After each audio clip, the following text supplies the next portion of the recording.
Okay, so on today's tutorial we are going to look at my advanced weapons version 2. This one is going to concentrate way more on the spatialization of things. So for example, distance, if you're inside or outside, what kind of size room you're in, and also something that I haven't seen in many games before is a specific tail for if you're up above or if you're below somebody. So this could be really helpful for if you're on the top of a mountain and you want to hear that somebody's deep in a valley, or if you are in a valley and you want to hear that somebody's on top of a mountain.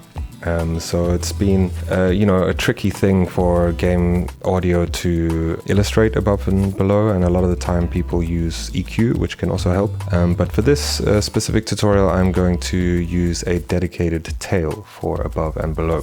So yeah, let's see what it sounds like.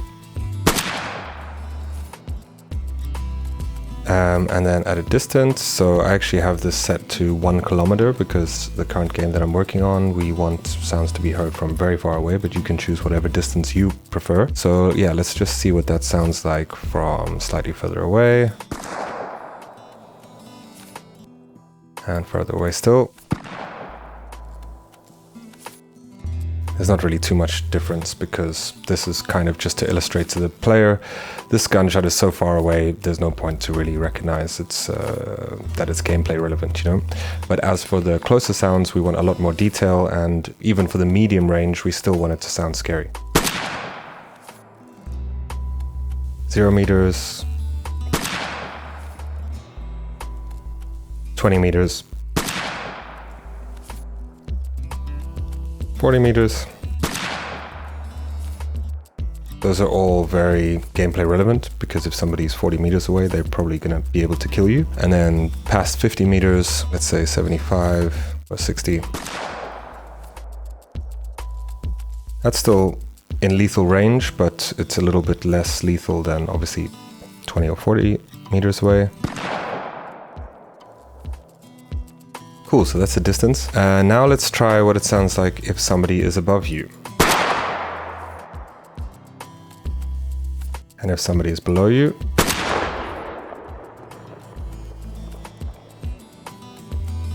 So I've just chosen a tail that is kind of deep, it has a lot of bass, there's this kind of echoey character to it that would kind of illustrate that sound is bouncing around a valley, or if something is further down, closer to the ground, there's a lot more chance for something to reflect that sound. So that's why I chose a tail that has bass, because bass generally is associated with something that's lower.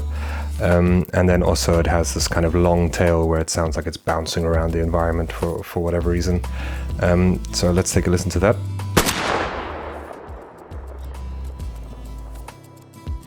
And then for the high sound, I chose something that's way more diffused and higher pitched, and it sounds like it's not really bouncing around and more like it's just kind of dispersing into the atmosphere.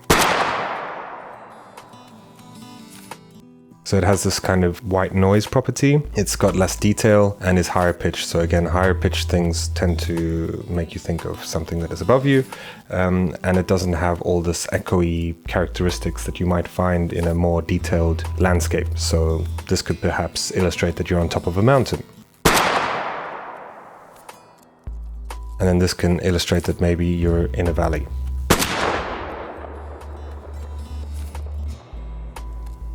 So these two are just using distance and elevation. These are built-in values that you can get from just applying an attenuation to your MetaSound. And yeah, this is completely free. You don't need any tech support for this, which is great. However, when we come into inside, outside, and also room types, then you'll most likely need to set up indoor volumes and have those indoor volumes trigger a parameter that can then be sent to the MetaSound. But I'm still going to show you how it's done because it's interesting to show you the whole system that a MetaSound can have. And on top of that, we can optimize it so that you're not always playing every single sound, and you can keep the relative render cost and CPU core and all this stuff, the amount of voices, we can keep it as little as possible, even with a super complex MetaSound that looks like this. So let's just see what it sounds like when you go inside. This is inside, and then let's say room type 1, this is for small. Sounds like a small room. Let's try 2. And then let's try 3. So again, these are just samples that I got from a sample library. They're not sound designed at all. I just wanted to throw them in quickly to mainly just to show and demonstrate what we can do. And then I think in an actual gameplay environment, I would definitely have dynamic reverb that affects the gunshot. And for that, I might use convolution reverb, depending on how many we decide to go with. Otherwise, I would just choose a parametric reverb that sounds nice. This is just a way to add to your actual weapon sound and give it a characteristic without having any dynamic reverb. On top of that, we just have this kind of handy tool. This is to show the difference between local and remote, so i.e. a mono sound or a stereo sound. So if we have it at 0.5, it's stereo. If we have it at 0, mono. Now let's put them back outside.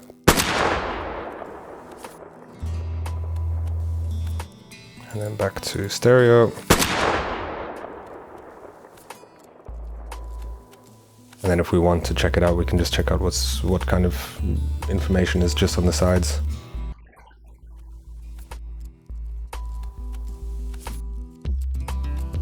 Okay, so now I will talk you through the MetaSound itself.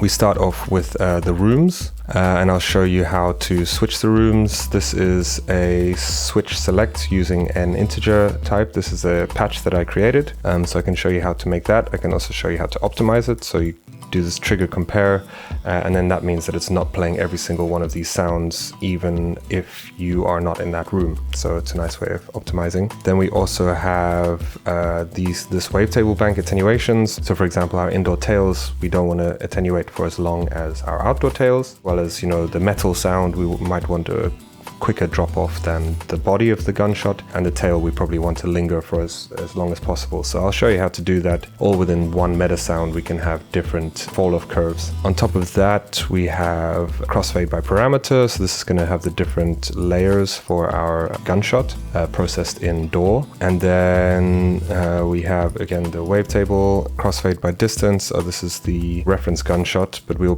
then plug in our sound design versions in place of this. Inside or outside, this ADSR is basically turning off the tail of our baked-in reference shots. So when you're indoors, it's not playing the full outdoor tail that you would normally hear. And that's just a nice way of basically cutting the audio off without having to render out new clips in your DAW. It's just a time-saving thing, and it doesn't really cost too much. Again, the wavetable for a different attenuation curve. Then I will show you how to do the height elevation parameter. Again, this is a patch that I created, which basically just figures out if you're above or below someone, and then switches the tail accordingly. And lastly, we have this mono or stereo function, which can just help you when you're trying to figure out if you want to play a stereo or mono sound.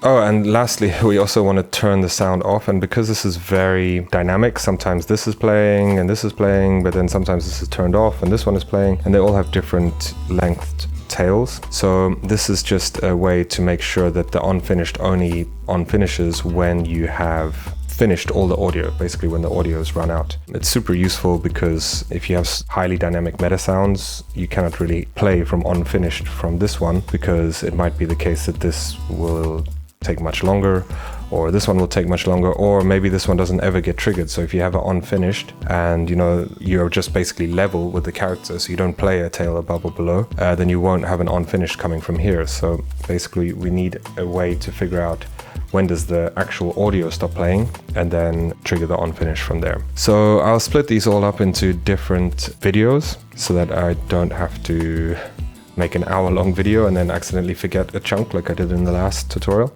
So yeah, this should be a lot more digestible. This is just the intro, so you're not going to learn anything in this video. And then from there we will go to the first step, which is room types. So see you in the next video.